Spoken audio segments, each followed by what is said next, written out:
2026 June മാസം 18-ാം തീയതി രാവിലെ ഏകദേശം 8 മണി കഴിഞ്ഞ് 30 മിനിറ്റോടെയാണ് ആ സംഭവം നടക്കുന്നത്. പൂനെ ആസ്ഥാനമായി ബിസിനസ് നടത്തുന്ന 2 കുടുംബങ്ങളിലെ 2 യുവാക്കൾ, 20 വയസ്സുള്ള സിയ ഗോയലും അവളുടെ പ്രതിശ്രുതവരനായ 26 വയസ്സുള്ള കേതൻ അഗർവാൾ, തങ്ങളുടെ പ്രീ വെഡിംഗ് ഷൂട്ടിനുള്ള ലൊക്കേഷൻ കാണുന്നതിനായാണ് ഇരുവരും ലോണാവാല ഹിൽസിന് സമീപമുള്ള ലോഹഗഡ് പോർട്ടിലേക്ക് പോയത്.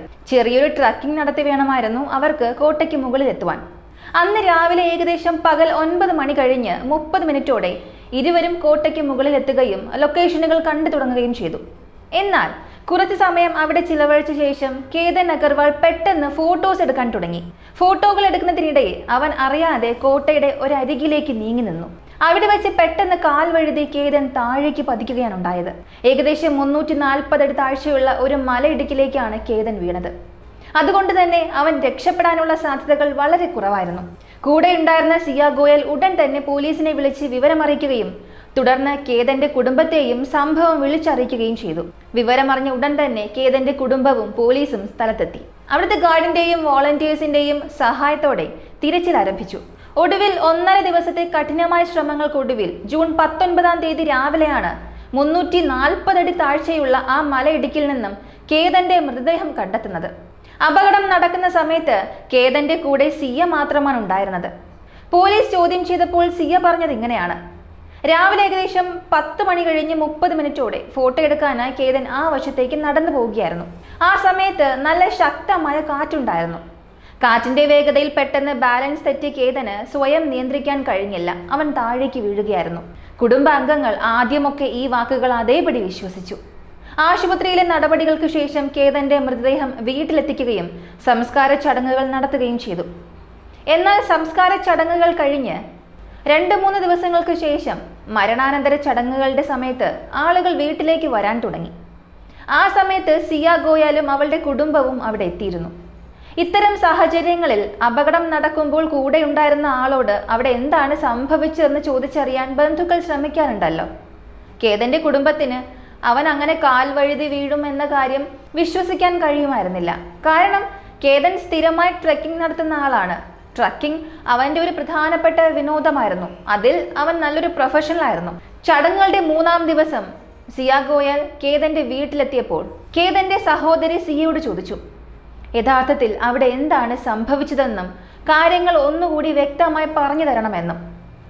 എന്നാൽ ആ സമയത്ത് സിയയുടെ മുഖത്തുണ്ടായ ഭാവവ്യത്യാസങ്ങൾ കേതന്റെ സഹോദരിക്ക് ചില സംശയങ്ങൾ നൽകി. ഈ കേസ് പുറമേക്ക് കാണിക്കുന്നത് പോലെയല്ല, ഇതിന് പിന്നിൽ മറ്റെന്തോ ഉണ്ടെന്നവർക്ക് മനസ്സിലായി. ആ സത്യം വിവാഹം കഴിക്കാൻ പോകുന്ന ഏതൊരു വ്യക്തിയുടെയും നെഞ്ചിൽ ഭയമുണർത്തുന്ന ഒന്നാണ്. ഈ കഥയുടെ തുടക്കം 2026 ഫെബ്രുവരി മാസത്തിലാണ്. പിംപ്രി ചിഞ്ചുവാഡിൽ താമസിക്കുന്ന റിയൽ എസ്റ്റേറ്റ് ബിസിനസ്സുകാരനായ വിശാൽ അഗർവാൾ തന്റെ 26 വയസ്സുള്ള മകന് വേണ്ടി ഒരു പെൺകുട്ടിയെ അന്വേഷിക്കാൻ തുടങ്ങിയത് ആ സമയത്തായിരുന്നു. കേതൻ വിശാൽ അഗർവാൾ എന്ന ഈ മകൻ അവരുടെ സ്വന്തം റിയൽ എസ്റ്റേറ്റ് സ്ഥാപനമായ സക്സസ് ഗ്രൂപ്പിന്റെ ഡയറക്ടർ കൂടിയായിരുന്നു. ഈ അന്വേഷണത്തിനിടയിലാണ് കേതന്റെ കുടുംബത്തിന് ഏതാണ്ട് 35 വർഷത്തോളമായി പരിചയമുള്ള ഒരു കുടുംബത്തിലേക്ക് ശ്രദ്ധ പോകുന്നത്. ആ കുടുംബത്തിലെ മകളായിരുന്നു സിയ ഗോയൽ. 20 വയസ്സുകാരിയായ സിയ ഒരു കൊമേഴ്സ് വിദ്യാർത്ഥിനിയായിരുന്നു. ഒപ്പം ബിസിനസ്സിൽ തൻ്റെതായ വഴി കണ്ടെത്താൻ അവൾ ശ്രമിക്കുന്നുണ്ടായിരുന്നു. ഇതിന്റെ ഭാഗമായി അവൾ സ്വന്തമായി ഒരു ബേക്കറിയും നടത്തി വരുന്നുണ്ട്. കേതന്റെ കുടുംബം സിയയുടെ കുടുംബവുമായി വിവാഹ കാര്യങ്ങൾ സംസാരിച്ചു തുടങ്ങി. സിയയുടെ കുടുംബവും വലിയൊരു ബിസിനസ് പാരമ്പര്യമുള്ളവരായിരുന്നു. അവർക്ക് മസാലപ്പൊടികളുടെയും ഡ്രൈ ഫ്രൂട്ട്സിന്റെയും വലിയൊരു ബിസിനസ് ഉണ്ടായിരുന്നു. വളരെ പെട്ടെന്ന് തന്നെ കാര്യങ്ങൾ തീരുമാനമാവുകയും 2026 ഫെബ്രുവരി 11-ന് സിയയുടെയും കേതന്റെയും നിശ്ചയം നടക്കുകയും ചെയ്തു. ഈ സമയത്ത് 2 കുടുംബങ്ങളും വളരെ സന്തോഷത്തിലായിരുന്നു. സിയയും കേതനും പരസ്പരം കുടുംബങ്ങളുമായി നിരന്തരം ഇടപഴകുകയും ഒരുമിച്ച് ഡിന്നറിന് പോവുകയും ചെയ്തുകൊണ്ട് ആകെ മൊത്തം വളരെ സന്തോഷകരമായ ഒരു അന്തരീക്ഷമാണ് അവിടെ ഉണ്ടായിരുന്നത്. അധികം വൈകാതെ തന്നെ അവരുടെ വിവാഹ തീയതിയും കുറിക്കപ്പെട്ടു. 2026 നവംബർ 25. ഈ കാലയളവിൽ ഇപ്പോൾ പുറത്തു വരുന്ന കേതന്റെ വീഡിയോകൾ കണ്ടാൽ തന്നെ മനസ്സിലാകും അവൻ സിയയെ എത്രത്തോളം സ്നേഹിച്ചിരുന്നുവെന്ന്, അവളെ സന്തോഷിപ്പിക്കാൻ അവൻ എത്രത്തോളം ശ്രമിച്ചിരുന്നുവെന്നും. അങ്ങനെ ഇരിക്കെ മെയ് 31-ാം തീയതി എത്തി. അതുവരെ കുടുംബങ്ങൾ തമ്മിൽ ഔപചാരികമായ കൂടിക്കാഴ്ചകളാണ് നടന്നിരുന്നതെങ്കിലും ഇരു കുടുംബങ്ങളും ഇപ്പോൾ വളരെ അടുപ്പത്തിലായി. മെയ് 31-ന് കേതൻ സിയയോട് ആവശ്യപ്പെട്ടു അവളുമൊത്ത് ലോഹഗഡ് കോട്ടയിലേക്ക് ഒരു ചെറിയ ട്രക്കിംഗ് പോകണമെന്ന്. ഞാൻ നേരത്തെ പറഞ്ഞതുപോലെ കേതന് ട്രക്കിംഗ് വളരെ ഇഷ്ടമായിരുന്നു. സിയയും അതിന് വിസമ്മതിച്ചില്ല. രണ്ടുപേരും ആ ട്രക്കിങ്ങിന് പോയി. എന്നാൽ ഈ യാത്രക്കിടയിൽ മറ്റാരുടെയും മനസ്സിൽ ഒരു പ്ലാനിംഗ് നടക്കുന്നുണ്ടായിരുന്നു. എന്തായാലും ആ ട്രക്കിങ്ങിന് ശേഷം അവർ സുരക്ഷിതമായി വീട്ടിൽ തിരിച്ചെത്തി. അതിനുശേഷം ജൂൺ 6-ാം തീയതിയാണ് അവരുടെ പ്രീ വെഡിങ് ഷൂട്ട് ഇന്തോനേഷ്യയിലെ ബാലിയിൽ വെച്ച് നടത്താൻ പ്ലാൻ ചെയ്തത്. ഇതിനായി പാസ്പോർട്ടും ടിക്കറ്റുകളും എല്ലാം തന്നെ തയ്യാറായിരുന്നു. എന്നാൽ ജൂൺ 5-ന് സിയ വീണ്ടും കേതനോട് ആവശ്യപ്പെട്ടു. തനിക്ക് ആ കോട്ട വളരെ ഇഷ്ടപ്പെട്ടെന്നും ഒരിക്കൽ കൂടി അങ്ങോട്ടേക്ക് പോകണമെന്നും. പക്ഷെ തൊട്ടടുത്ത ദിവസം തന്നെ ബാലിയിലേക്ക് തിരിക്കേണ്ടതുണ്ടായിരുന്നതിനാൽ കേതന്റെ കുടുംബം അതിന് സമ്മതിച്ചില്ല. അങ്ങനെ ആ സംസാരം അവിടെ അവസാനിച്ചു. തുടർന്ന് ജൂൺ 6-ാം തീയതി ബാലിയിലേക്കുള്ള ഫ്ലൈറ്റ് കയറാൻ മുംബൈ എയർപോർട്ടിലേക്ക് പോകാനായി അവർ വീട്ടിൽ നിന്നും ഇറങ്ങി. എന്നാൽ യാത്രയുടെ പകുതി വഴിയിൽ വെച്ച് സിയയ്ക്ക് അസ്വസ്ഥത അനുഭവപ്പെടുന്നുണ്ടെന്ന് അവൾ പറഞ്ഞു. തുടർന്ന് അവർ വഴിയിലുള്ള ഒരു റെസ്റ്റോറൻറ്റിൽ വണ്ടി നിർത്തുകയും ചായയും മറ്റ് ഡ്രിങ്ക്സും കുടിക്കുകയും ചെയ്തു. അതിനുശേഷം അവർ നേരെ എയർപോർട്ടിലേക്ക് തിരിച്ചു. എന്നാൽ എയർപോർട്ടിലെത്തിയപ്പോഴാണ് ഒരു കാര്യം മനസ്സിലായത്. കേതന്റെ പാസ്പോർട്ട് അവരുടെ കൈവശം ഉണ്ടായിരുന്നില്ല. അങ്ങനെയെങ്കിൽ അവരുടെ ആ ഫ്ലൈറ്റ് മിസ്സാകുമെന്ന ഒരു അവസ്ഥയായി. മറുഭാഗത്ത് കേതന്റെ പാസ്പോർട്ടിനായി എല്ലാ ബാഗുകളിലും ലഗേജുകളിലും പരമാവധി തിരച്ചിൽ നടത്തി. പക്ഷെ എവിടെയും പാസ്പോർട്ട് കണ്ടെത്താനായില്ല. ഇതേ തുടർന്ന് ഒട്ടും താല്പര്യമില്ലായിരുന്നിട്ട് കൂടിയും അവർക്ക് ആ ബാലി ട്രിപ്പ് ക്യാൻസൽ ചെയ്ത് പൂനെയിലേക്ക് തന്നെ തിരികെ മടങ്ങേണ്ടി വന്നു. അവർ പൂനെയിൽ തിരിച്ചെത്തുകയും ജീവിതം പഴയതുപോലെ മുന്നോട്ട് പോവുകയും ചെയ്തു. പ്രീ വെഡിങ് ഷൂട്ട് താൽക്കാലികമായി കുറച്ച് ദിവസത്തേക്ക് അവർ മാറ്റിവെച്ചു. പിന്നീട് ജൂൺ 14-ാം തീയതി അന്ന് സിയ ഗോയാൽ വീണ്ടും കേതനോട് അതേ ലോഹഗഡ് കോട്ടയിലേക്ക് പോകണമെന്ന് ആവശ്യപ്പെട്ടു. സിയ വീണ്ടും ശാഠ്യം പിടിച്ചതുകൊണ്ട് കേതൻ അവളെ നിരുത്സാഹപ്പെടുത്താൻ സാധിച്ചില്ല. തനിക്ക് ആ ലൊക്കേഷൻ അത്രയധികം ഇഷ്ടപ്പെട്ടതുകൊണ്ടാണ് അങ്ങോട്ടേക്ക് പോകണമെന്ന് പറയുന്നതെന്നാണ് സിയ കേതനോട് പറഞ്ഞത്. ഒടുവിൽ കേതൻ സമ്മതിക്കുകയും തൻ്റെ വീട്ടുകാരെ കാര്യങ്ങൾ പറഞ്ഞ് മനസ്സിലാക്കുകയും ചെയ്തു. അങ്ങനെ കേതനും സിയയും വീണ്ടും ആ കോട്ടയിലേക്ക് പോയി. എന്നാൽ ഇവിടെ വിശ്വസിക്കാൻ പ്രയാസമുള്ളൊരു കാര്യം എന്തെന്നാൽ ജൂൺ 14-നും കേതൻ ആ മലയിടുക്കിലേക്ക് താഴേക്ക് വീഴുന്നതിൽ നിന്നും തലനാടിലേക്കാണ് രക്ഷപ്പെട്ടത്. അല്ലെങ്കിൽ മറ്റൊരു രീതിയിൽ പറഞ്ഞാൽ അവിടെ വെച്ച് അവനെ ഒരു പാമ്പ് കടിക്കാൻ ശ്രമിച്ചതായിരുന്നു. എന്നാൽ സിയയാണ് അന്ന് അവനെ രക്ഷിച്ചതെന്നാണ് കേതൻ വീട്ടിൽ വന്ന് പറഞ്ഞത്. എന്തായാലും അതിനുശേഷം അവർ സുരക്ഷിതമായി വീട്ടിൽ തിരിച്ചെത്തി. തുടർന്ന് ജൂൺ 19-ാം തീയതി സിയയുടെ ജന്മദിനമായിരുന്നു. ഈ ജന്മദിനം വളരെ ഗംഭീരമായി ആഘോഷിക്കാനായിരുന്നു കേതന്റെ പ്ലാൻ. മഹാബലേശ്വറിൽ വെച്ച് ജന്മദിനം വലിയ രീതിയിൽ ആഘോഷിക്കുന്നതിനായി 40 മുറികളുള്ള ഒരു വലിയ റിസോർട്ട് തന്നെ കേതൻ ബുക്ക് ചെയ്തു. എന്നാൽ ആ സമയത്താണ് സിയ കേതനോട് പറയുന്നത് തൻ്റെ ചില സുഹൃത്തുക്കൾക്കൊപ്പം ജന്മദിനം ആഘോഷിക്കാനാണ് അവൾ ആഗ്രഹിക്കുന്നതെന്നും അതുകൊണ്ട് ഇപ്പോൾ കുടുംബത്തോടൊപ്പം ഈ ആഘോഷം നടത്താൻ കഴിയില്ല എന്നും. കേതൻ അക്കാര്യത്തിനും സമ്മതം മൂളി. തുടർന്ന് ജന്മദിനത്തിന്റെ തലേ ദിവസം സിയ ഒരു പ്ലാൻ ഉണ്ടാക്കി. ജൂൺ 18-ന് രാവിലെ നമുക്ക് വീണ്ടും ആ ലോഹഗഡ് കോട്ടയിലേക്ക് പോകാമെന്ന് അവൾ പറഞ്ഞു. എന്തിനാണ് വീണ്ടും ഒരേ സ്ഥലത്തേക്ക് ഒരേ കോട്ടയിലേക്ക് തന്നെ പോകുന്നതെന്ന് കേതന്റെ കുടുംബത്തിന് മനസ്സിലായില്ല. എന്നാൽ തനിക്ക് ആ കോട്ട വളരെയധികം ഇഷ്ടപ്പെട്ടു എന്നും തങ്ങളുടെ പ്രീ വെഡിങ് ഷൂട്ട് ആ ലോഹഗഡ് കോട്ടയിൽ വെച്ച് തന്നെ നടത്തണമെന്നാണ് തൻ്റെ ആഗ്രഹമെന്നും സിയ അവരോട് പറഞ്ഞു. അതിനായി ലൊക്കേഷൻ ഒന്നുകൂടി കാണാനാണ് പോകുന്നതെന്നും അവൾ വ്യക്തമാക്കി. പ്രീ വെഡിങ് ഷൂട്ട് എത്രയും പെട്ടെന്ന് നടക്കണം എന്ന് ആഗ്രഹിച്ചിരുന്നത് കൊണ്ട് കേതനും ഇതിൽ സന്തോഷമേ ഉണ്ടായിരുന്നുള്ളൂ. ഒപ്പം സിയയ്ക്ക് വിദേശ രാജ്യങ്ങളിൽ പോയി ഷൂട്ട് ചെയ്യുന്നതിനേക്കാൾ സാധാരണമായ കാര്യങ്ങളാണ് ഇഷ്ടമെന്നും അവൾ വളരെ ലളിതമായി ചിന്തിക്കുന്ന പെൺകുട്ടിയാണെന്നും കേതൻ കരുതി. അങ്ങനെ അവൻ സിയയുടെ വാക്ക് കേട്ട് ജൂൺ 18-ന് രാവിലെ വീണ്ടും ആ കോട്ടയിലേക്ക് തിരിച്ചു. കോട്ടയിൽ വെച്ച് പിന്നീട് നടന്ന കാര്യങ്ങൾ ഞാൻ ആമുഖത്തിൽ പറഞ്ഞതുപോലെ തന്നെയായിരുന്നു. കേതന്റെ മരണത്തിന് ശേഷം 3 ദിവസങ്ങൾ കഴിഞ്ഞപ്പോൾ കേതന്റെ സഹോദരി സിയയോട് ചില ചോദ്യങ്ങൾ ചോദിച്ചെങ്കിലും സിയ നൽകിയ മറുപടികൾ ഒട്ടും വിശ്വസിക്കാൻ കൊള്ളുന്നതായിരുന്നില്ല. മറുഭാഗത്ത് ഇതൊരു സാധാരണ അപകട മരണം എന്ന രീതിയിലാണ് പോലീസ് കേസ് രജിസ്റ്റർ ചെയ്തത്. എന്നാൽ ലോഹഗഡ് കോട്ടയിൽ നിന്നും ഇത്തരം ഒരു അപകടം സംഭവിക്കുക എന്നത് വളരെ അപൂർവമായ കാര്യമാണ്. ട്രക്കിംഗ് ഇത്രയധികം ഇഷ്ടപ്പെടുന്ന അതിൽ പ്രൊഫഷണലായ ഒരാൾ ലോഹഗഡ് കോട്ടയിൽ നിന്നും താഴേക്ക് വീണ് മരിക്കുക എന്നത് വിശ്വസിക്കാൻ കഴിയുന്നതിലും അപ്പുറമായിരുന്നു. ഈ സാഹചര്യത്തിലാണ് കേതന്റെ സഹോദരിക്ക് ചില സംശയങ്ങൾ തോന്നുന്നത്. തുടർന്ന് സഹോദരിയും പിതാവ് വിശാൽ അഗർവാളും പോലീസ് സ്റ്റേഷനിലെത്തി. സഹോദരി തന്റെ സംശയങ്ങൾ പിതാവുമായി പങ്കുവച്ചപ്പോൾ അദ്ദേഹവും അത് വിശ്വസിക്കാൻ തുടങ്ങി. കാരണം അദ്ദേഹവും ചില കാര്യങ്ങൾ ശ്രദ്ധിച്ചിട്ടുണ്ടായിരുന്നു. സിയ എന്തിനാണ് കേതനെ വീണ്ടും ലോഹഗഡ് കോട്ടയിലേക്ക് പോകാൻ നിർബന്ധിച്ചതെന്ന കാര്യം അദ്ദേഹത്തെ ചിന്തിപ്പിച്ചു. വെറും 4-5 ദിവസത്തെ ഇടവേളയിൽ അവൾ എന്തിനാണ് അങ്ങോട്ടേക്ക് തന്നെ പോകാൻ വാശി പിടിച്ചത്? രണ്ടാമതായി അദ്ദേഹത്തിന് ഏറ്റവും വിചിത്രമായി തോന്നിയൊരു കാര്യം കേതന്റെ മൃതദേഹം കണ്ടെടുത്ത സമയത്ത് സിയയുടെ മുഖത്ത് യാതൊരുവിധ സങ്കടമോ ഭാവവ്യത്യാസമോ കരച്ചിലോ ഉണ്ടായിരുന്നില്ല എന്നതാണ്. ഇക്കാര്യങ്ങൾ അവർ പോലീസിനെ അറിയിച്ചു. വളരെ വലിയ 2 ബിസിനസ് കുടുംബങ്ങൾ ഉൾപ്പെട്ട ഉയർന്ന പദവിയുള്ള ആളുകളുടെ കേസായതുകൊണ്ട് തന്നെ പോലീസ് ഉടൻ തന്നെ നടപടികളിലേക്ക് കടന്നു. പോലീസ് ഈ കേസിൽ വിശദമായ അന്വേഷണം ആരംഭിച്ചു. സിയെ ചോദ്യം ചെയ്യുന്നതിന് മുൻപ് ചില വസ്തുതകൾ തനിയെ അന്വേഷിച്ച് കണ്ടെത്താനാണ് പോലീസ് ശ്രമിച്ചത്. ഇതിനായി അപകടം നടന്ന ദിവസം കോട്ടയിൽ ലഭ്യമായ എല്ലാ CCTV ദൃശ്യങ്ങളും പോലീസ് ശേഖരിച്ചു. കൂടാതെ സിയുടെ ഫോൺ നമ്പർ കേന്ദ്രീകരിച്ച് അവളുടെ കോൾ റെക്കോർഡുകളും പോലീസ് പരിശോധനയ്ക്ക് വിധേയമാക്കി. കുറച്ച് ദിവസത്തെ കഠിനാധ്വാനത്തിനു ശേഷം ചില ഞെട്ടിക്കുന്ന വിവരങ്ങളാണ് പോലീസിന് മുന്നിൽ തെളിഞ്ഞു വന്നത്. അന്വേഷണത്തിൽ ആദ്യം പോലീസിന് ലഭിക്കുന്നത് ഒരു CCTV ദൃശ്യമാണ്. അപകടം നടന്ന അന്ന് രാവിലെ ഒരു യുവാവ് കോട്ടയിലേക്ക് കയറിപ്പോകുന്നത് അതിൽ കാണാമായിരുന്നു. ആ സമയത്ത് അവൻ സിയുടെയും കേതന്റെയും തൊട്ടടുത്ത് തന്നെയാണ് നിന്നത്. കോട്ടയിൽ ധാരാളം ആളുകൾ വരുന്നത് കൊണ്ട് ഇതൊരു സാധാരണ കാര്യമായി തള്ളിക്കളയാമായിരുന്നു. എന്നാൽ പോലീസിന് അവനിൽ സംശയം തോന്നാൻ ഒരു കാരണം ഉണ്ടായിരുന്നു. അവൻ ധരിച്ചിരുന്ന ഹൂഡിയും തൊപ്പിയുമായിരുന്നു അത്. സാധാരണയായി ഇതൊരു വലിയ കാര്യമല്ലെങ്കിലും അന്ന് ലോഹഗഡ് കോട്ടയ്ക്ക് ചുറ്റുമുള്ള താപനില 30 ഡിഗ്രി സെൽഷ്യസിന് മുകളിലായിരുന്നു. ആ സമയത്ത് അത്രയും കട്ടിയുള്ള ഒരു ഹുഡിയും ധരിച്ച് ഒരാൾ അവിടെ നടക്കുക എന്നത് സ്വാഭാവികമല്ല.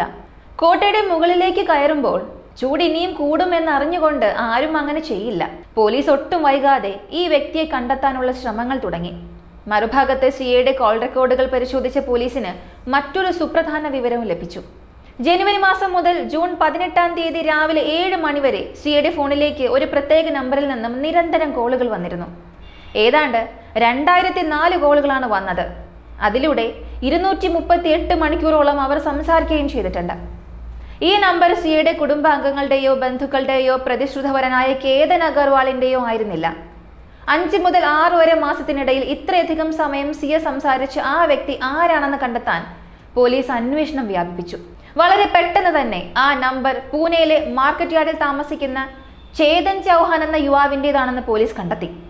അതിലും വലിയൊരു വസ്തുത, ചേതന്റെ കുടുംബവും സിയുടെ കുടുംബത്തെ പോലെ തന്നെ മസാലപ്പൊടികളുടെയും ഡ്രൈ ഫ്രൂട്ട്സിന്റെയും ബിസിനസ് ചെയ്യുന്നവരായിരുന്നു. ഇതിൽ എന്തോ വലിയൊരു ബന്ധമുണ്ടെന്ന് പോലീസിന് ഉറപ്പായി. അപകടം നടന്ന ജൂൺ മാസം 18-ാം തീയതി രാവിലെ പകൽ 10 മണി കഴിഞ്ഞ് 30 മിനിറ്റ് വരെയുള്ള ചേതന്റെ ഫോണിന്റെ ലൈവ് ലൊക്കേഷൻ, ആ ഒരു ടവർ ലൊക്കേഷൻ പോലീസ് പരിശോധിച്ചു. എന്നാൽ പോലീസിനെ ഞെട്ടിച്ചുകൊണ്ട് മറ്റൊരു വിവരമാണ് ലഭിച്ചത്. അപകടം നടക്കുന്ന സമയത്ത് ചേതന്റെ ഫോൺ ലൊക്കേഷൻ കാണിച്ചത് അവന്റെ സ്വന്തം വീട്ടിലായിരുന്നു. അവൻ ആ കോട്ടയുടെ പരിസരത്ത് എങ്ങും പോയിട്ടേ ഇല്ലായിരുന്നു. ഇതോടെ തങ്ങൾ ചേതനെ വെറുതെ സംശയിക്കുകയാണോ എന്ന് പോലീസ് ചിന്തിച്ചു. എന്നാൽ കൂടുതൽ സൂക്ഷ്മമായി പരിശോധിച്ചപ്പോഴാണ് മറ്റൊരു കാര്യം ശ്രദ്ധയിൽപ്പെട്ടത്. ഇന്നത്തെ കാലത്ത് ഇന്റർനെറ്റ് ഡാറ്റ അൺലിമിറ്റഡായി ലഭിക്കുമ്പോൾ ആരും പകൽ സമയത്ത് മൊബൈൽ ഡാറ്റ ഓഫ് ചെയ്യാറില്ല. എന്നാൽ അന്ന് ചേതന്റെ ഫോണിലെ ഇന്റർനെറ്റ് ഡാറ്റ പൂർണ്ണമായും ഓഫ് ചെയ്ത് വച്ചിരിക്കുകയായിരുന്നു. അവന് കോളുകൾ വരുന്നുണ്ടായിരുന്നെങ്കിലും ഇന്റർനെറ്റ് ഉണ്ടായിരുന്നില്ല. തൊട്ടു മുൻപത്തെയും പിൻപത്തെയും ദിവസങ്ങളിൽ ഡാറ്റയും കോളിങ്ങും എല്ലാം നോർമലായിരുന്നു. എന്തുകൊണ്ട് ആ ദിവസം മാത്രം ഡാറ്റ ഓഫ് ചെയ്തു? ഈ ഒരു സംശയത്തിൽ പോലീസ് നേരെ ചേതന്റെ കടയിലേക്ക് അന്വേഷണത്തിനായി ചെന്നു. ചേതൻ കാര്യങ്ങൾ മാറ്റി പറയാൻ സാധ്യതയുള്ളതുകൊണ്ട് അവിടെ ഉണ്ടായിരുന്ന ജീവനക്കാരോടാണ് പോലീസ് ആദ്യം സംസാരിച്ചത്. അവിടെ വെച്ച് ആ ജീവനക്കാരൻ പറഞ്ഞൊരു കാര്യം കേസിനെ പൂർണ്ണമായും മാറ്റിമറിച്ചു. അപകടം നടന്ന സമയത്ത് ചേതൻ കടയിൽ ഉണ്ടായിരുന്നില്ല എന്നും തന്റെ ഫോൺ കടയിലെ ഒരു ജീവനക്കാരന്റെ കയ്യിൽ ഏൽപ്പിച്ചിട്ട് അവൻ പുറത്തു പോയതെന്നും അവർ പറഞ്ഞു. മാത്രമല്ല പകരം ആ ജീവനക്കാരന്റെ ഫോൺ ചേതൻ കൈവശം കരുതുകയും ചെയ്തു. ഇപ്പോൾ പോലീസിന്റെ സംശയം ഇരട്ടിച്ചു. പോലീസ് ഉടൻ തന്നെ ആ ജീവനക്കാരന്റെ നമ്പറിന്റെ ലൈവ് ലൊക്കേഷൻ പരിശോധിച്ചു. അപകടം നടന്ന ആ സമയം അത്രയും ആ ഫോണിന്റെ ലൊക്കേഷൻ കാണിച്ചത് ലോഹഗഡ് കോട്ടയിലായിരുന്നു. അതും കൃത്യമായി സിയുടെയും കേതന്റെയും തൊട്ടരികിൽ. ഇതിനു പുറമെ അന്ന് ആ കോട്ടയിൽ ഹൂഡി ധരിച്ച് നടന്നിരുന്ന ആ വ്യക്തിയുടെ ശരീരപ്രകൃതിയും നടപ്പ് രീതിയും ചേതൻ ചൗഹാനുമായി പൂർണ്ണമായും ഒത്തുപോകുന്നുണ്ടായിരുന്നു. ഇതോടെ ജൂൺ മാസം 22 അർദ്ധരാത്രിയോടെ 2 മണിയോടെ പോലീസ് ചേതന്റെ വീട്ടിലെത്തി അവനെ അറസ്റ്റ് ചെയ്തു. രാത്രി മുഴുവനും നീണ്ട ചോദ്യം ചെയ്യലിനൊടുവിൽ ചേതൻ എല്ലാ സത്യങ്ങളും പോലീസിന് മുന്നിൽ തുറന്നു പറഞ്ഞു. അവൻ കുറ്റസമ്മതം നടത്തി. കൃത്യം 5 മണിക്കൂറുകൾക്ക് ശേഷം, അതായത് രാവിലെ 7 മണിക്ക് പോലീസ് സിയുടെ വീട്ടിലെത്തി. ചേതൻ പോലീസിന്റെ പിടിയിലായെന്നോ അവൻ എല്ലാം തുറന്നു പറഞ്ഞെന്നോ ഉള്ള കാര്യം സി അറിഞ്ഞതേയില്ല. അപകടത്തിന്റെ ഏക ദൃക്സാക്ഷി എന്ന നിലയിൽ ചില കാര്യങ്ങൾ ചോദിച്ചറിയാനുണ്ടെന്ന് പറഞ്ഞാണ് പോലീസ് അവളെ സമീപിച്ചത്. സിയയ്ക്ക് കാര്യങ്ങൾ സാധാരണമായി തോന്നിയെങ്കിലും പോലീസ് അവളെ അറസ്റ്റ് ചെയ്ത് സ്റ്റേഷനിലേക്ക് കൊണ്ടുപോയി. അവിടെ വെച്ചാണ് ആ ദുരൂഹതകളുടെ എല്ലാം ചുരുളഴിയുന്നത്. തുടർന്ന് നടത്തിയ ചോദ്യം ചെയ്യലാണ് യഥാർത്ഥത്തിൽ എന്താണ് സംഭവിച്ചതെന്ന് വ്യക്തമായത്. ഞാൻ നേരത്തെ പറഞ്ഞതുപോലെ സിയുടെയും ചേതന്റെയും കുടുംബങ്ങൾ ഒരേ ബിസിനസ് ചെയ്യുന്നവരും ഒരേ സ്ഥലത്ത് താമസിക്കുന്നവരുമായിരുന്നു. ഈ പരിചയം വെച്ച് ഏതാണ്ട് 1 വർഷം മുൻപ് സിയയും 22-കാരനായ ചേതനും പ്രണയത്തിലാവുകയായിരുന്നു. താൻ ഒരാളുമായി പ്രണയത്തിലാണെന്ന കാര്യം സിയ തന്റെ വീട്ടിൽ പറഞ്ഞിട്ടുമുണ്ടായിരുന്നു. എന്നാൽ കുടുംബത്തിന്റെ അന്തസ്സ്, ബിസിനസ് ബന്ധങ്ങൾ എന്നിവ കാരണം സിയയുടെ കുടുംബം കേതനുമായുള്ള അവളുടെ വിവാഹം ഉറപ്പിക്കുകയായിരുന്നു. സിയയും അതിനെ ശക്തമായി എതിർത്തില്ല. അങ്ങനെ ഫെബ്രുവരിയിൽ കേതനും സിയയും തമ്മിലുള്ള വിവാഹ നിശ്ചയം നടന്നു. അതിനുശേഷം എല്ലാം സാധാരണ പോലെയായി. സിയ ഇങ്ങനെയൊക്കെ ചെയ്യുമെന്ന് ഒരിക്കൽ പോലും സംശയിച്ചിരുന്നില്ല എന്നാണ് കേതന്റെ കുടുംബം പറയുന്നത്. അവൾ അവരെ കാണുമ്പോഴെല്ലാം ചിരിച്ചും കളിച്ചും സ്വന്തം കുടുംബത്തെ പോലെയാണ് പെരുമാറിയത്. എന്നാൽ മെയ് 31-ന് കേതൻ സിയയെ ആദ്യമായി ലോഹഗഡ് കോട്ടയിലേക്ക് കൊണ്ടുപോയ ആ ദിവസം തന്നെ സിയ തന്റെ മനസ്സിൽ ഈ ക്രൂരമായ പ്ലാൻ രൂപപ്പെടുത്തിയിരുന്നു. ജൂൺ 5-ന് അവൾ വീണ്ടും കോട്ടയിലേക്ക് പോകാൻ വാശി പിടിച്ചതും അതുകൊണ്ടായിരുന്നു. ജൂൺ 6-ന് പ്രീ വെഡിങ് ഷൂട്ടിനായി ബാലിയിലേക്ക് പോകാൻ അവൾ ഒട്ടും ആഗ്രഹിച്ചിരുന്നില്ല. തന്റെ ബോയ്ഫ്രണ്ടായ ചേതന് അത് വിഷമമുണ്ടാക്കുമെന്ന് അവൾ കരുതി. വിവാഹത്തിന് അവൾ സമ്മതം മൂളിയിരുന്നെങ്കിലും കേതനൊപ്പം പ്രീ വെഡിങ് ഷൂട്ടിന് പോകാൻ അവൾ തയ്യാറായിരുന്നില്ല. എന്നാൽ അവളുടെ ആ വാശി വീട്ടുകാർ സമ്മതിക്കാത്തതോടെയാണ് ജൂൺ 6-ന് എയർപോർട്ടിലേക്ക് പോകുന്ന വഴിയിൽ അവൾ വണ്ടി നിർത്തിച്ചത്. പാസ്പോർട്ടുകൾ അടങ്ങിയ ബാഗ് സിയയുടെ കൈവശമായിരുന്നു. റെസ്റ്റോറൻറ്റിലെ വാഷ്റൂമിലേക്ക് പോയ സിയ അവിടെ വെച്ച് കേതന്റെ പാസ്പോർട്ട് മാത്രം ബാഗിൽ നിന്നെടുത്ത് കീറി ഫ്ലഷിൽ ഒഴുക്കിക്കളഞ്ഞു. അതിനുശേഷം ഒന്നും അറിയാത്തതുപോലെ വന്ന് ചായയും ഭക്ഷണവും കഴിച്ചുകൊണ്ടിരുന്ന കുടുംബത്തോടൊപ്പം ചേർന്നു.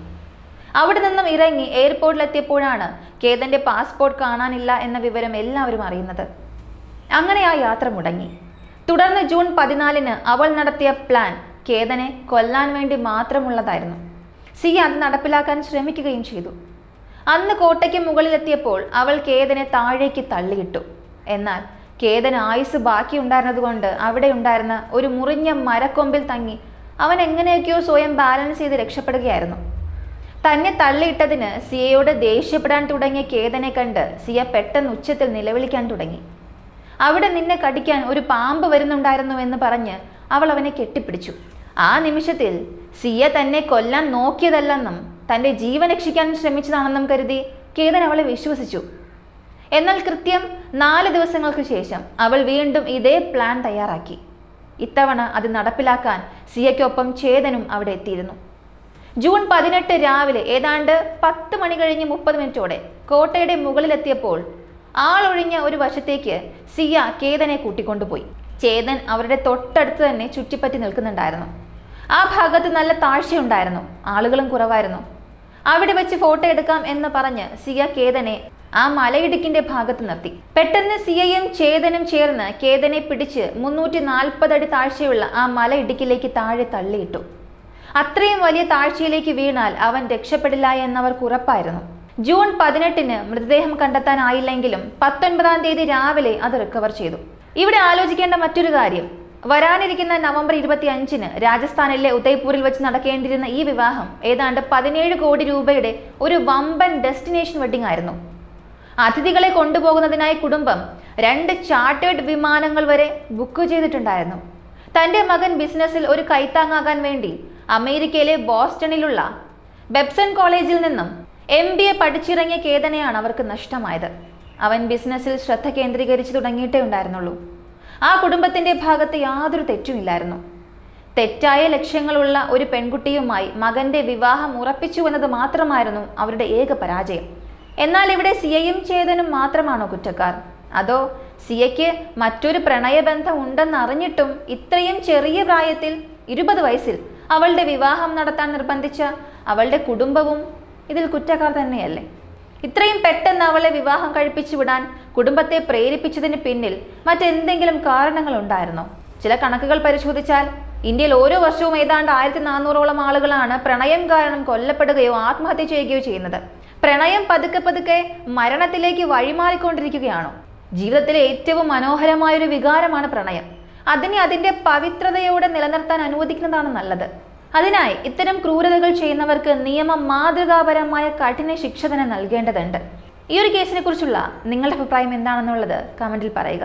യാതൊരു തെറ്റും ചെയ്യാത്ത നിഷ്കളങ്കനായ ഒരു പെൺകുട്ടിയെ മനസ്സ് നിറഞ്ഞ് സ്നേഹിക്കുക മാത്രം ചെയ്ത കേതൻ എന്ന യുവാവിനെ കുറിച്ചുള്ള നിങ്ങളുടെ അഭിപ്രായങ്ങൾ കമന്റിൽ പറയാം.